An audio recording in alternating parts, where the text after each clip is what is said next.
I'm Stanley Johnson. I've got a great family. I've got a 4-bedroom house in a great community. Like my car? It's new. I even belong to the local golf club. Ah, the American dream. Stanley came from a working class home, and look at him now, upper middle class. Talk about social mobility. Social mobility is the movement of individuals or groups from one position in society's stratified system to another. Although there's a great deal of social mobility in the United States, much of it is only within one or two social classes. But what makes up social class? Class is made up of 4 factors: occupation, education, income, and wealth. If you were a lawyer, had a professional degree, an income of over $100,000 a year, and up to $100,000 in wealth, you would be considered upper middle class.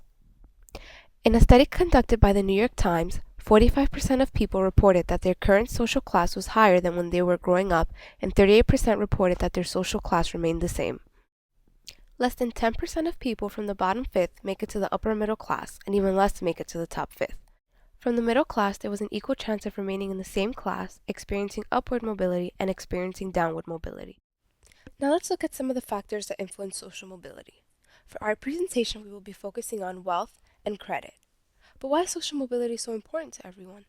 I think that there is a natural fascination that we all have in how rich and famous people live. And so people always want the larger than life. Nobody would watch Lifestyles of the Poor and Unknown. And without mocking or being rude, it's because those people still want to dream. So they want to look upwards. They don't want to look behind them. They want to escape in a fantasy that says, yes, I will be king for a day. Yes, I will be queen for a day. But when you see someone who is rich because they make a lot of money, does that necessarily mean that they are wealthy? Let's look at the difference between income and wealth. Wealth includes a person's material assets, including land, stocks, and property, whereas income includes a person's salaries and wages. Still confused about the difference between the two?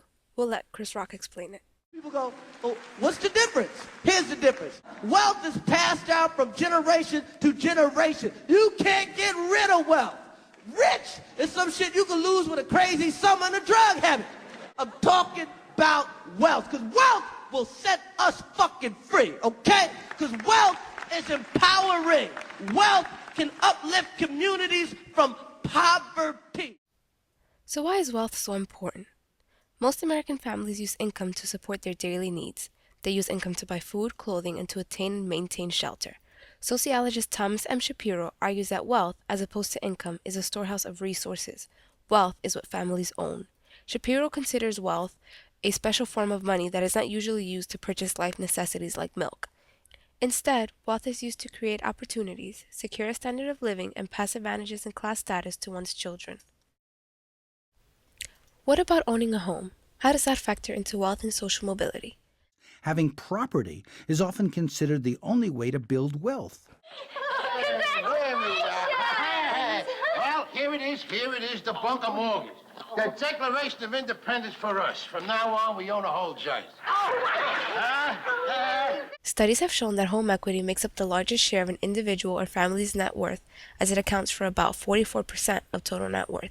In fact, Catherine Newman and Victor Tan Chen, authors of The Missing Class, argue that assets like homes and home equity are passed down to succeeding generations, which in turn create a cushion of wealth that takes some of the pressure off young people. Wanting to keep our house as an inheritance for our children. But does wealth only involve owning a home, or is it more than that? And how does that contribute to social mobility? Studies have shown that parents who own stocks are more likely to have children who own stocks. Thus, wealth serves to create opportunities for future generations, and thus can make social mobility for some easier, as they have something to fall back on. In the following chart, we see that the top 1% own more than half of wealth in forms of business equity and financial securities, and close to half in forms of trust. If we combine the top 1% and next 9%, we can see that they own more than 3/4 of wealth in forms of investment assets. The bottom 90%, on the other hand, hold almost 75% of debt. This has serious implications for individuals within this group, as debt will factor into their chances of upward social mobility. The average American household had net financial assets sufficient to maintain living for only 3 months without additional income. Why is this important? Wealth provides a cushion when income fluctuates. Furthermore, Shapiro reports that intergenerational transfers, that is, wealth passed down from generation to generation, accounts between 52 and 80% of accumulated wealth. Thus, wealth not only taps into current resources, but also material assets that have origin in the past and implications for the future.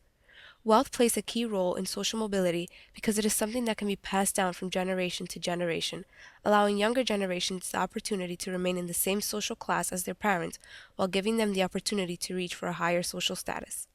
Without the ability to pass on wealth, individuals create a vicious cycle, forcing each future generation to start from scratch. Credit, the American dream in monthly installments. If you don't have the wealth of your family to support your desire to uphold or improve your social class standing, where can you turn? We matched mom, dad, and 2 kids in the early 1970s with mom, dad, and 2 kids today. Median earner. Today's family actually has less money to cover everything you want to cover. The real point is the basics are driving families right to the edge. According to the credit card industry, you can always use a loan to build a better life. But don't forget that you'll be paying off your debt with monthly interest rates of up to 36%. How do I do it? I'm in debt up to my eyeballs. While credit may seem like a quick fix for maintaining or achieving upward mobility, do the offers of loans from banks and credit card companies really offer a chance of moving up the socioeconomic ladder? I come from an upper middle class family. I'm used to a certain level of income, and when the money dropped out, then that's where we went, to credit cards. There's sure a lot of things that I'd like to buy for better living. How about giving me a little credit? It's so fantastic, fantastic. When you pay with plastic. But Mr. Money, doesn't it cost more to buy things on credit? Oh, yes, it does, Judy. What happens when the bills come due? In 2006, the United States Census Bureau determined that there were nearly 1.5 billion credit cards in use in the U.S. The typical household now has about 11 cards and owes more than $11,000 in credit card debt. On average, credit card companies ask an additional $2 in interest and fees for every dollar lent. If families cannot pay off these debts, how can they hope to move up the social ladder? This level of debt really is going to define their future. Part of America that keeps working and that's always just behind. Because at some point, when you can't keep the juggling act up, it all just crashes down. And these people go from being what we used to call middle class just to being part of the poor. This borrow now, pay back later mentality that attempts to uphold an illusion of the American ideal seems only to build debt traps that Americans will spend a lifetime paying back, always attacking one debt after the other, shattering dreams and ruining chances of upward mobility. It's about losing the American dream. Without prior family wealth, and if credit doesn't offer the best solution to dreams of climbing up the social ladder, what alternatives are there? You're a college student, and you're wondering, what does this have to do with me? Let's tie this back to your life. We all came to college to get that degree that will get us that lucrative job. But after graduation, other factors that influence our ability to achieve the social class standing that we strive for become more and more apparent. Whether it's the benefit of family assets to provide a starting point or debts that we incur through loans to achieve the same goals, it becomes clearer that class stratification systems predetermine the lives we lived growing up and where we end up as adults.